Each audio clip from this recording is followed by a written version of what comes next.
Iguodala. Iguodala to Curry, back to Iguodala, up for the layup. Oh, blocked by James. Curry, one-on-one, Irving puts it up. It's good. Kyrie Irving from downtown. The three, steps back, crossover, puts up a three. Rebound James, second. It's over. It's over. Cleveland is a city of champions once again. The Cavaliers are NBA champions. Cleveland, this is for you. Hey, hello and welcome everyone to another begrudging episode of The Block, The Shot, The Stop. I'm Skylar Webker. He's Kevin Lynch, and we're coming to you after what feels like Groundhog's Day Cavaliers loss to the Portland Trailblazers. And Kevin, I have a lot of thoughts and opinions about this team, but let's jump into some news and updates before we burn it down. Yeah, let's start off with something positive. We just wanted to thank everyone that listened to the podcast, downloaded episodes in November. We partnered with the guys from The Land on Playback, who also helped raise some money. And between the two of us, we're going to make a joint donation of roughly $300 to the Cleveland Food Bank, which, isn't the most money in the world, but every little bit helps. And that hopefully can buy a lot of food for people who need it, kids who need it. So from all of us, thank you so much. We definitely intend to do something like this again. Thank you guys. Couldn't have done it. It's a great way it was a great thing that we didn't have to ask anybody for money, just a little bit of time or effort. And we're able to make, somewhat significant donation to people who need it. Absolutely. Thank you. Echoing what Kevin said. And at least we can bring some good energy and cheer out here because the Cleveland Cavaliers are not doing that for us this year. They're not. All right, let's go into the depressing. Where do you want to go? Well, we can start with the game against the Pacers, where that was actually fun to watch. That was a good game. And one point of comments I want to bring up around that game was really Jalen Tyson's comments after the Boston game going into that Pacers game.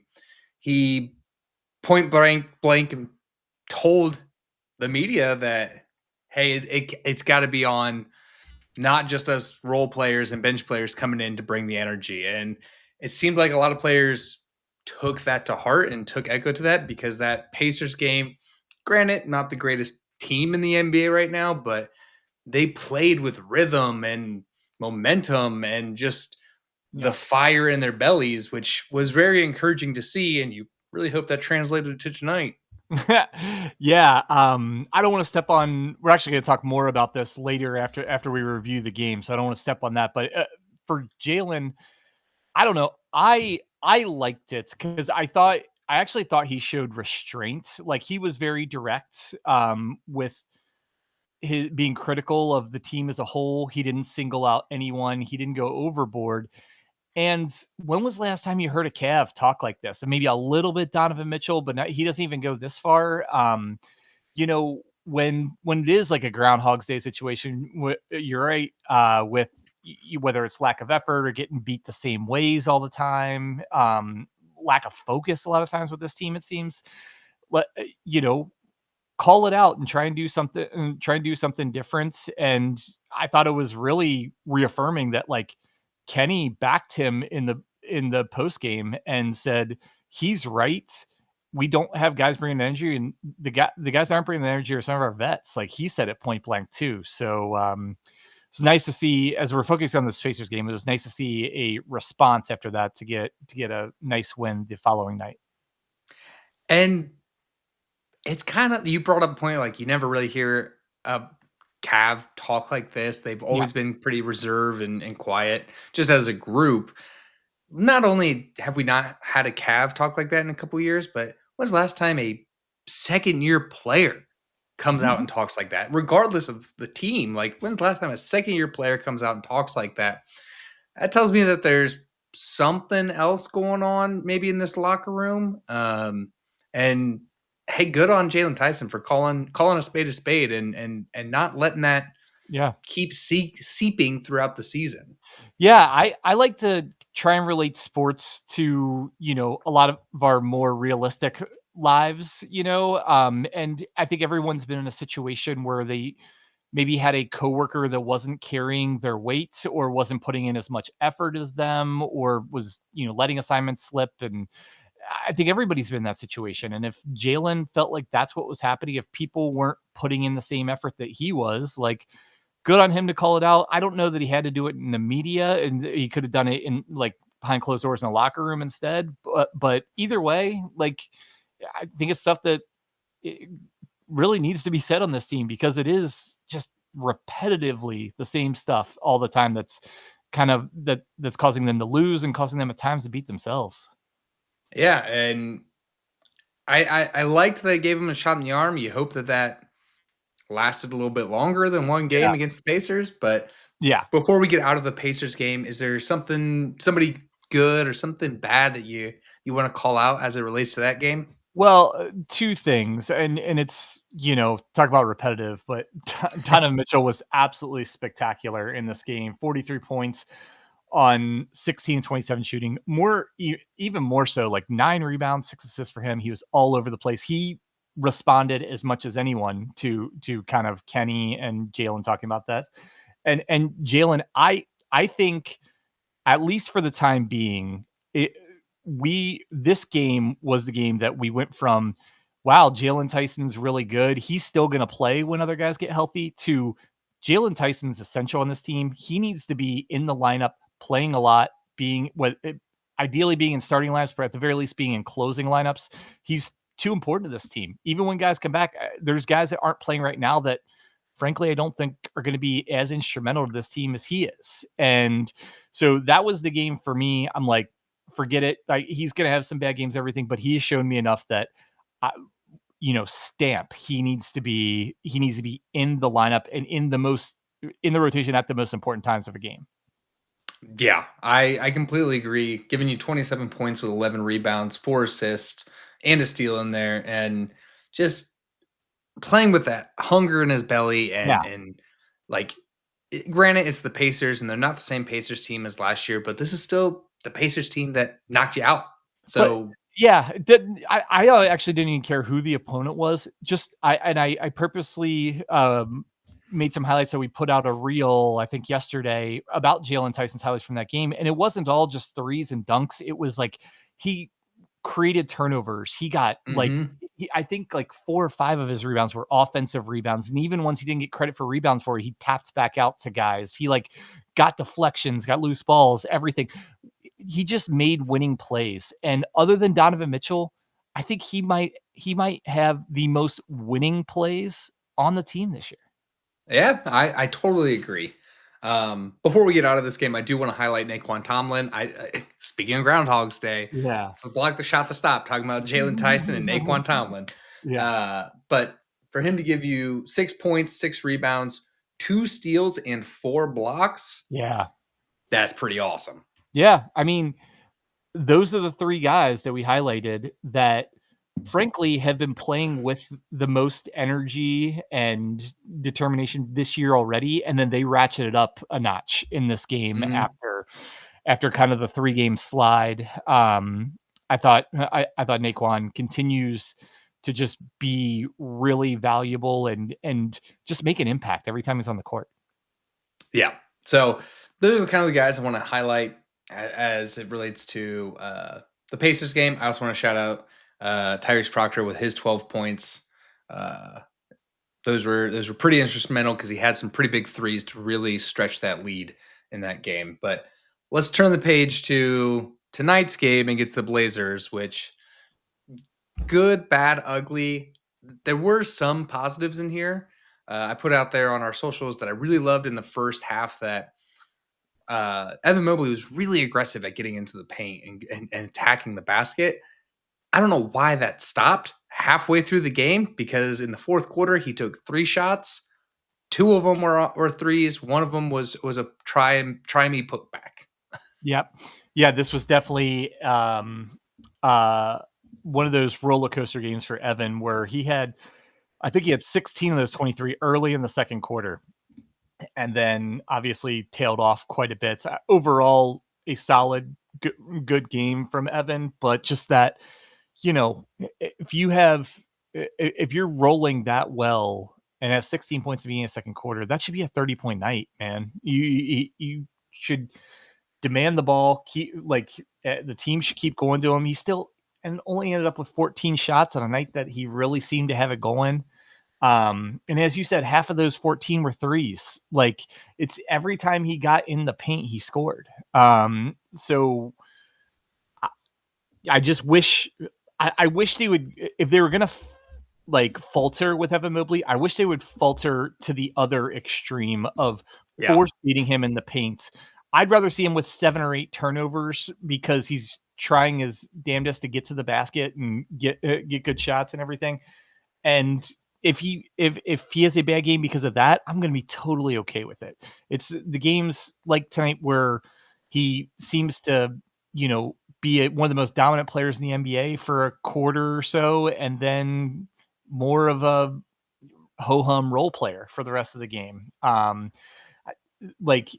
don't know. Again, it's something we've talked about a lot. I thought he had some good minutes with Darius. I thought Kenny had some weird rotations tonight where he had both Garland and Mitchell out of the game at the same time, but Evan in, which almost forces Evan into a playmaking role. And I don't know. I thought I was disappointed because I thought he was on his way to one of his best games this season. Yeah, and correction on the fourth quarter, he had 2 shots, both of them threes. Right. Yeah. If he's supposed to be your best player, maybe best player outside Donovan Mitchell, if you want to add the asterisk, if he's supposed to be your guy, he can't be taking 2 shots in the fourth quarter, both of them threes. Yep. I couldn't agree more. And for my good tonight, again, I hate to keep saying the same stuff, but it was Mitchell and Tyson. They both played really well. Mitchell was not his most his efficient self, but he did play with a lot of determination. He was really trying to get to the basket. He had 13 2-pointers, granted with 13 3-pointers too. So I liked a lot of Donovan's game. I wish he would have gotten to the free throw line even more than 6 times if you're going to take 26 shots. And then Jalen just had another stat packing game, 14 points, 7 rebounds, 6 of 9 from the floor. Seemed to be kind of all over the place again, causing turnovers, getting offensive rebounds. I didn't see if he ended up with he actually didn't get credit with a steal, which I think is weird because I feel like I saw a couple of them. But again, just those guys did enough to win. The Cavs as a whole didn't do enough. Yeah, I'll shout out Evan Mobley because he did have statistically, I would say, a good game, but I don't think he had a winning game. Yeah. His plays did not contribute into winning at all. I mean, he had 5 blocks, which is awesome, 2 steals, 10 rebounds, 5 assists on 23 points. So statistically good game, just not in a win share category.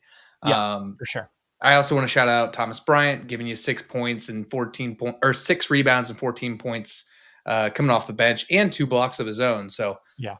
But I will say, admittedly, not the biggest Thomas Bryant fan, did have a solid game on the offensive end, was terrible defensively. And that's how you have your best offensive game of the season and still finish with a -14 in the plus minus. Yep. And that we can move on to kind of the larger segment that we want to talk about. And it's what needs to change, because this team is clearly not the team that we thought. They're very clearly not the team from last year.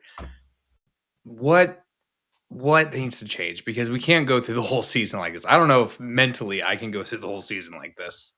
Yeah, man. And Kevin will be right back. But as Kevin gets back on here, I do want to put out here that CP3 was released from the Clippers. And while CP3 was released from the Clippers last night, the current betting favorite to land CP3 is the Cleveland Cavaliers. And maybe that's something to add to this team to change something up. But Kevin, I'll let you take it over. But yeah, something's got to change. Yeah. Sorry about that, everyone. I was trying to screen share, and I actually kicked myself out of the recording. So anyway, my number one thing that could change right now is play the kids. Like Kenny said it in his post-game press conference. The guys who are bringing the energy are the role guys, the younger guys off the bench, and the vets aren't doing it. And he did it to try and challenge and get better efforts. He hasn't gotten better efforts from some of the vets. And honestly, I would name them DeAndre Hunter, Lonzo Ball, guys like that. Reduce their minutes, give them to Jalen Tyson, give them to Naquan Tomlin, and give them to Craig Porter Jr. because those three guys are all playing really well and playing winning basketball. And it might not be, they're not the best players on the team by any means, but I think they give us the best chance to win right now, give the Cavs the best chance to win, other than some of the guys that frankly are longer tenured and have more of a track record. But my thing that needs to change, Jalen Tyson, Naquan Tomlin, Craig Porter Jr., all playing significant roles, whether it's in the starting lineup, off the bench, get them all significant, up all of their minutes. Yeah, I think that's a great point. And you threw your name out there that I texted you this, but I think I'm done with the Lonzo Ball experiment. It's not what we thought it was going to be. I had to pull up his shot chart. Could you tell me how many shots he took inside the paint tonight? Yep. Zero. One. And it, again, a give me putback. I want to go a step further on the Lonzo Ball experiment. Do you know who has the highest? Well, let me start here, I guess. He is averaging 5.4 3-point attempts a night. Do you know how many shots he averages a night? 6.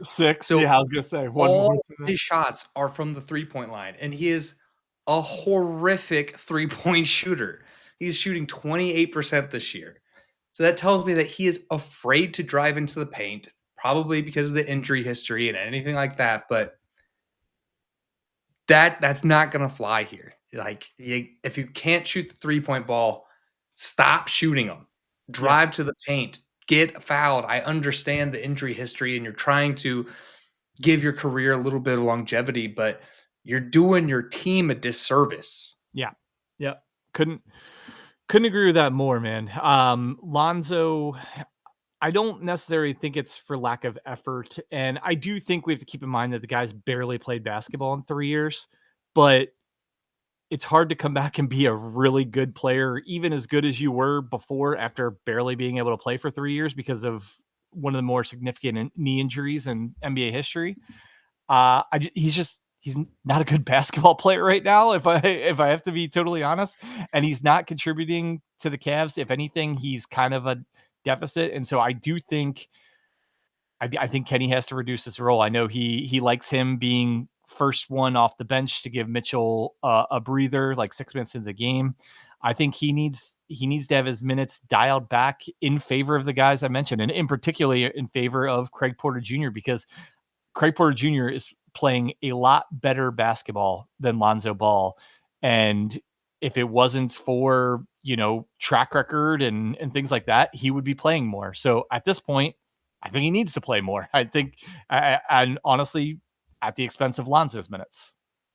And just another, I'm harping on this. I know I am, but well, you did have him. You had him as 6th man of the year in the NBA this year, so you're personally offended. I am absolutely personally offended. His 3-point to 2-point shooting ratio is higher than Sam Merrill, who's our 3-point specialist. You can't have Lonzo Ball having a higher 3-point attempt clip than your 3-point shooting specialist. Yeah. He's one of the lowest players in the league at like drives per game or like drives per minute. He only literally drives the ball. I think last I saw, and this is a couple games ago, it was like 2.3 times a game. 2.3 times. Like, you can trip and end up in the lane twice in a game.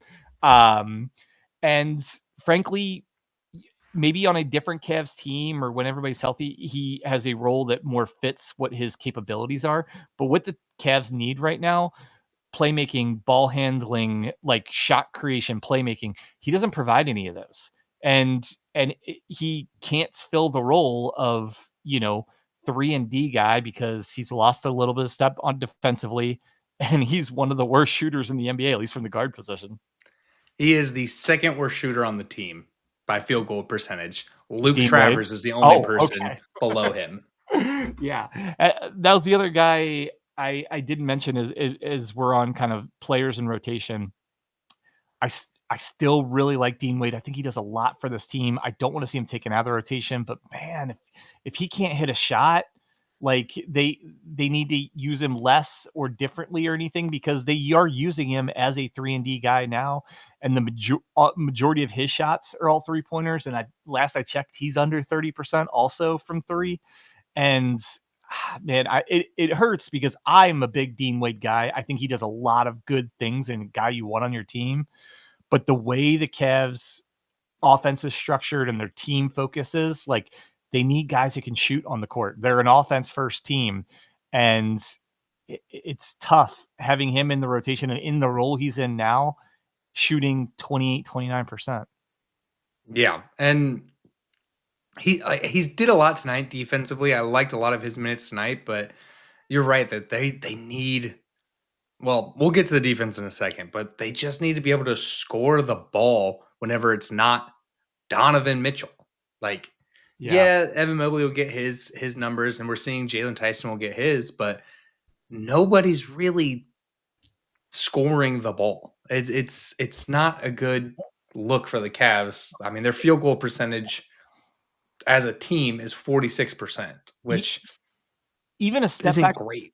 Even a step back from that, no one's creating offense outside of Donovan Mitchell. I mean, I think that's the thing. Like, Darius did it when he first came back. He did some penetration, really like set up Mobley. I think I think it was John Michael and Brad said tonight that like Evan's field goal percentage is 10% higher when Darius is on the court than when he's not, which makes total sense to me because I feel like Darius has done a good job in setting him up, but he hasn't created nearly enough offense. Not what we're used to seeing from DG.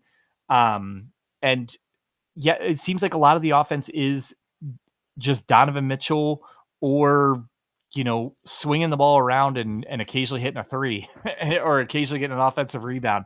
There's just not much creativity or execution or anything with this offense. And it's really apparent with comparing the last year because the offense was so fun to watch and perfectly well executed most of the time last year that it's really hard to watch when it's kind of the polar opposite.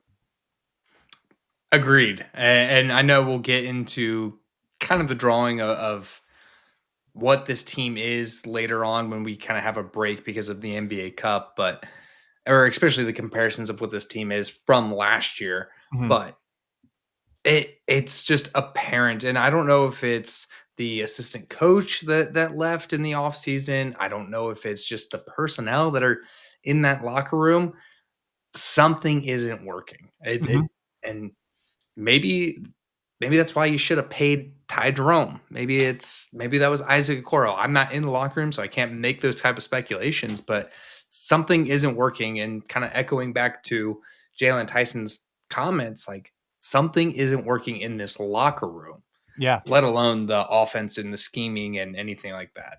Yeah. And one of the biggest things for me when we're talking about like scheme and everything is they're not applying pressure to the other team defensively or offensively. We focus on offense so that they're not, taking the ball to the basket, creating opportunities that way.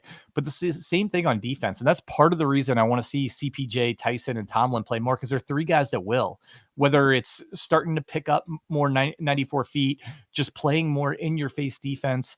I watched so many lazy closeouts tonight. And again, to call him out, like DeAndre Hunter couldn't have cared less about letting his guy walk into a 3-pointer, especially if he got even the slightest brush of a screen against him. it's so frustrating. It's kind of all the same thing. They need to, especially if they're not as talented right now because of injuries, and they're not, the offense isn't working as well for a variety of reasons. Do something else, and something they can do that you can control. And we talk about effort, but put the pressure on the other team. And offensively, that's taking the ball to the basket, but defensively, that's getting up more and guys in your face, having faith in the reigning defensive player of the year to clean up anything if people get by you. But like, a more aggressive, more solid defense, more, OKC effort level defense. And I don't know. I think that's one thing that you can control and you can do with the personnel that's available, or really any personnel, is apply more defensive pressure. Yeah, for context, the Cavs aren't the worst defensive team in the league, which may surprise you because it feels like it, but they're not great by any means. And as far as generating turnovers, they're bottom half of the league, and I honestly think they're maybe even a little bit worse than the stats are, because the offense has been so bad and they've played so slow. It kind of like limits possessions and things like that teams just naturally won't score as much when a game is played at that pace. So I think the defense is honestly about the same or a little bit worse than last year, but the warts are showing so much more because the offense is bad. And again, instead of beating your head against the wall and continuing to play the same offensive style and trying to have it be better, adjust something defensively to, try and create more turnovers, create more outlets. I mean, I haven't looked at the stats recently, but last time I looked, they were towards the bottom of the league in like fast break points. And that's something that they are an athletic team, and they do have a lot of young guys that they have in the rotation. That's an area that you could try and improve. That would go a long way towards, breaking this team out of its offensive slump. For sure. And this is a stat that's driving me bananas also, but they're kind of bottom third in the league in rebounds, which is not what you would have ever heard from a Cleveland Cavaliers team with, and granted, Jared Allen has been out, but with Evan Mobley, for sure, with Evan Mobley and Jared Allen, there's no way that this team should be bottom of the league in rebounds, offensive, defensive, anything. They have too many guys that are contributing below what they should in the rebounding department. Mobley's actually getting he's gotten double-digit rebounds, it seems like, almost every game while Jared Allen has been out. And Donovan Mitchell's been putting in the effort. Jalen Tyson's been in the effort. But like, you look at, again tonight, DeAndre Hunter, only 3 rebounds. Garland has 2. And you say Garland's the shortest guy on the court. Half the shots in the NBA are threes. That means there's a lot of long rebounds and a lot of rebounds to be had by guards, Yep. Dean Wade, only 1 rebound in 15 minutes played. Like, they, especially with your starting all-star level center outs, it needs to be a little bit more, group effort and rebounding. And with the amount of threes, like, rebounds are going all over the court. Rebounds just aren't, coming softly off the basket, and whoever has the best box out wins. There's so many rebounds to be had around the free throw line, and those come down to kind of positioning and anticipation and a lot of times effort. And look, that's why you see Jalen Tyson getting 7, 11. Mm-hmm. And it's not because he's the toughest or the biggest guy or toughest guy on the court. He's just hustling for them. How many times have we seen him or CPJ like getting in there with the bigs in the paint to fight out a rebound, dig out a rebound from these guys? We're not seeing that from guys like you mentioned. I think the biggest finger goes to DeAndre Hunter. Like, you are much bigger than these rooks, really, that are playing, and they're out hustling you. Yeah. I mean, the guy who basically fills DeAndre Hunter's role on Portland is Shaedon Sharpe, and he ended up with 9 rebounds tonight, and no one would even say he's the best rebounder at his position or anything, but he just got the ones that he could. And we've already recapped tonight's game, but I think it's an example of the whole season. They were -9 in rebounds tonight, which seems to happen more times than not.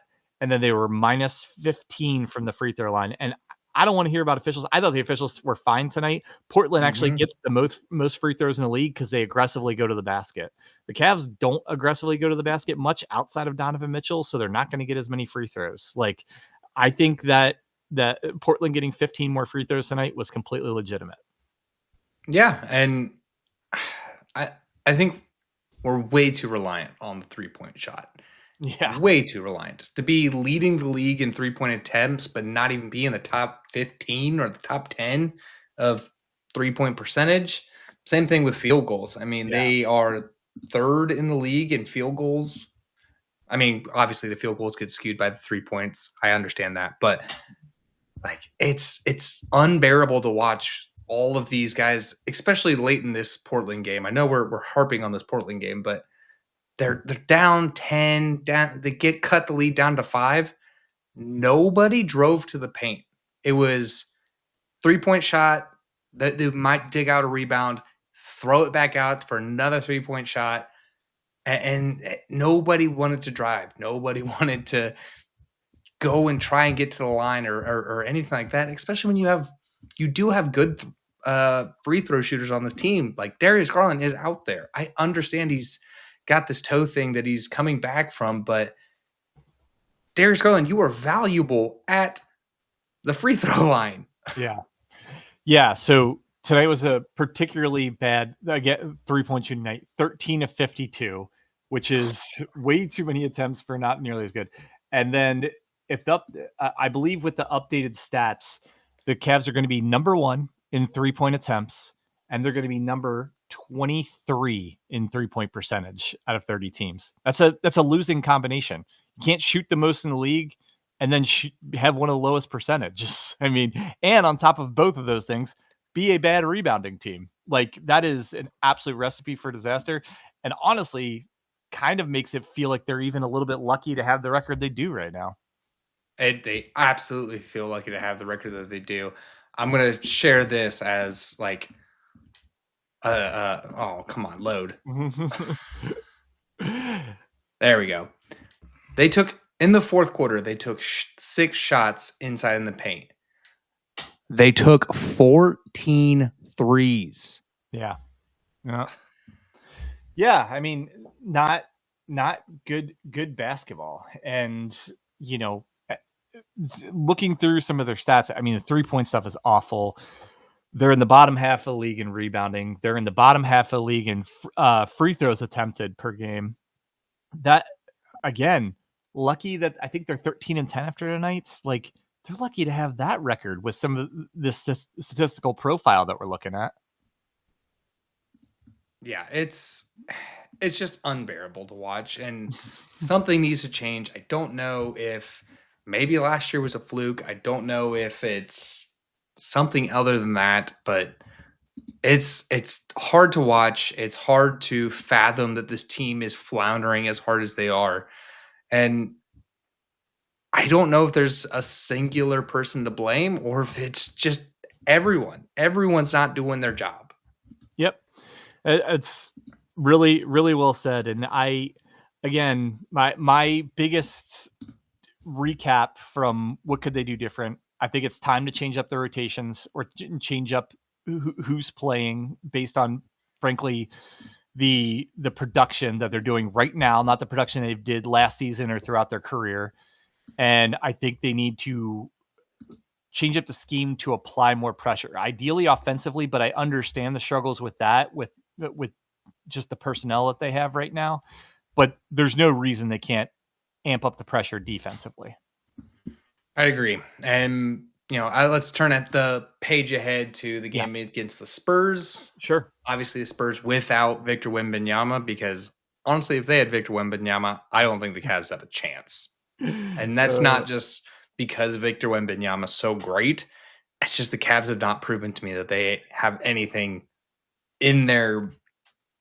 I want to say care. I feel like they don't care. Yeah. The Spurs. It's funny. Like I actually don't feel like they're being talked about enough because Victor's been out for at least 2 weeks now. And they've actually been playing really well without him. They're up to 4th in the West. They're 14 and 6. They did get De'Aaron Fox back, who was out for a little bit to start the year. He's playing really well. Stephon Castle, rookie of the year last year. He's a really, really, really good player. And then they just got a lot of like solid guys, and they're playing really high level, high energy defense, even without Victor, who, when healthy, is the best defensive player on the planet. And so this is an incredibly tough matchup for the Cavs. I really wanted them to get this one tonight, and then more hope they split the weekend between the Spurs and the Warriors, but because the Spurs in particular are going to be a really tough matchup for them.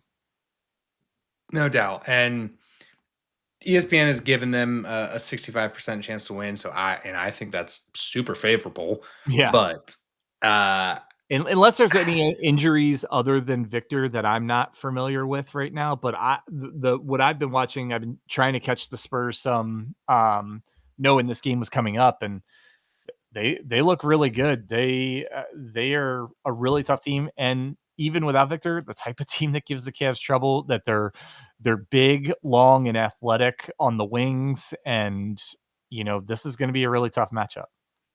Agreed. And it'll be fun to watch in the sense of, I like it when the Cavs have good competition. Sure. It might drive me up the wall if the Cavs come out flat or start great like they did tonight and then not adjust. And that's, I guess maybe that's the weird thing between this year and last year, is last year it felt like the Cavs always adjusted to win the game.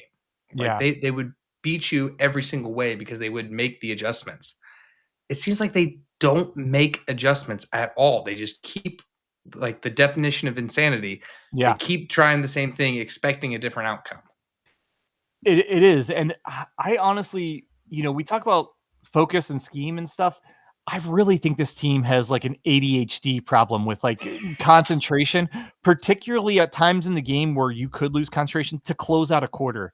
Tonight, the Trailblazers went on, they had a plus 12-point run to end the first quarter, a plus 13 run to end the half, the second quarter, and they had another run to end the third quarter. They're plus 6 in the last 2 minutes of the third quarter. That's literally 31 points of advantage you gave up just closing the quarters. I feel like they always lose focus around then. Like they're like, oh, it's 2 or 3 minutes to go in the left in this quarter. Let's ride it out and get to the locker room or get to the break or something like that.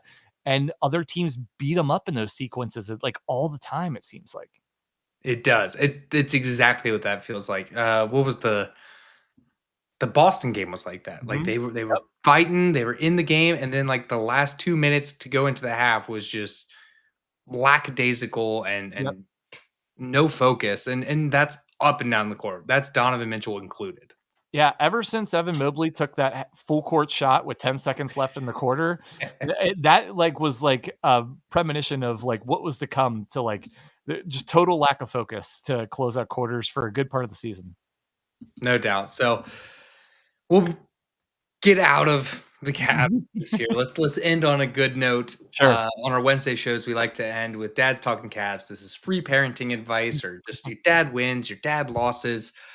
Kevin, I'll let you have the floor to kick her off. All right. I got a dad win for everybody. So on Sunday, the Cleveland Charge were in town to play the Bulls G League team. So I was debating going to the game myself, asking a friend, and eventually settled on taking my 5-year-old daughter and I went into it with a game plan. I'm like, I'm going to make this a really fun experience for her, even if she's not interested in the basketball, so that she'll want to go to more basketball games with me in the future.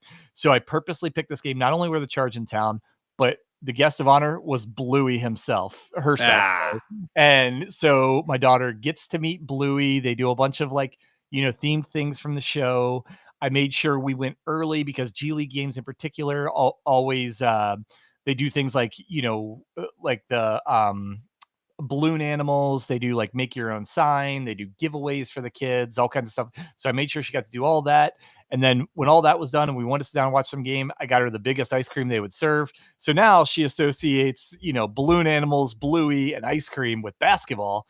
And there's a much higher chance that she'll not only go to the next basketball game with me, but be excited to. She actually asked, because I was referring to the charges, the baby calves, the little calves. And she's like, when did the big calves come to town? I'm like, they actually come to town in a couple weeks. She's like, can I go to that one too? So make a way so that your kids can have a good experience, especially the first times you like share something you really love with them. And, that's the way to start getting them hooked. The way to start getting them hooked. It depends on the team. You might be setting them up for doom the rest of your life. Yeah, I feel good. Despite all the recent depression, I feel if she become a Cavs fan, I feel good about that. There's much worse sports franchise that can torture their fans than the Cavs do. Yeah, I did the same thing this summer with my son at a Reds game. So Okay. he's a Reds fan, unfortunately, for the rest of his life. Uh-oh. What do you got?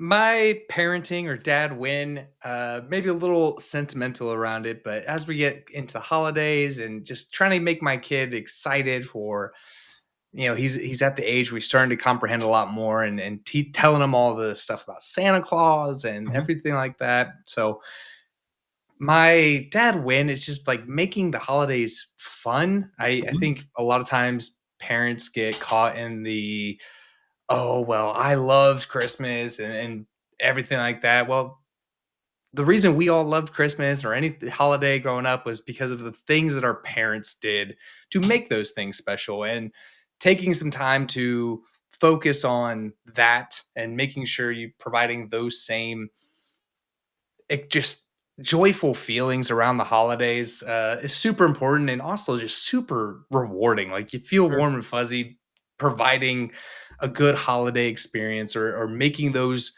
memories or traditions with your family that you kind of either grew up with or wish you had. And I don't know, it's hard to explain, but it feels good. Yeah. I'm with you, man. I think, and especially doing some of the old school things you said that, like, carry over from generation to generation. Go out to see like awesome Christmas lights with your kids. Doesn't cost a dime other than the gas to get there, but it's something that kids can get a lot out of. Like taking the Santa things. That my daughter, her favorite Santa experience ever was when she got to take the dog to meet Santa. Like and doing stuff like that. Like I know I think this weekend we're going to go see the Home Alone house because I live in the Chicago area and we drive there. So like, and not only do those fun things, but like start your own traditions, whether it's a tradition you want to carry over from your childhood or a brand new one that you start with your kids that maybe does carry on to when they have kids and everything. So no, I like that a lot.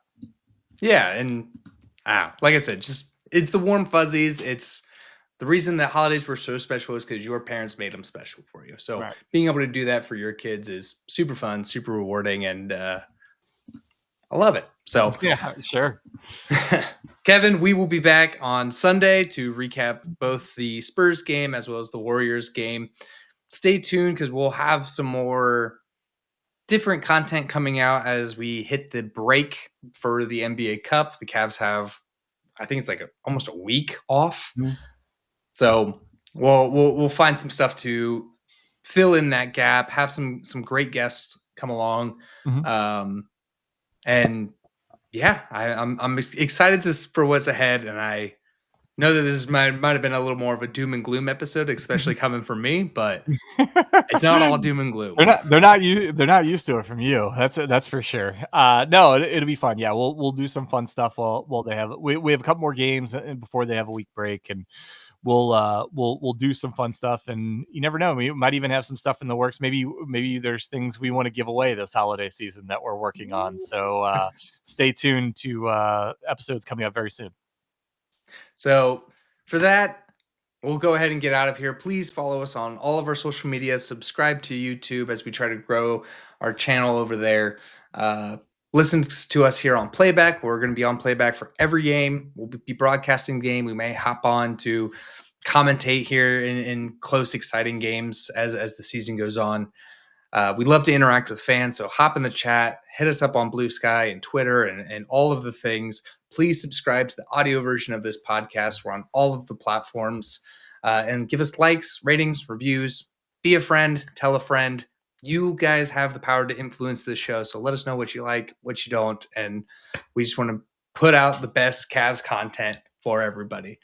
So with that, I'm Skylar Wepker. He's Kevin Lynch. And as always, go Cavs.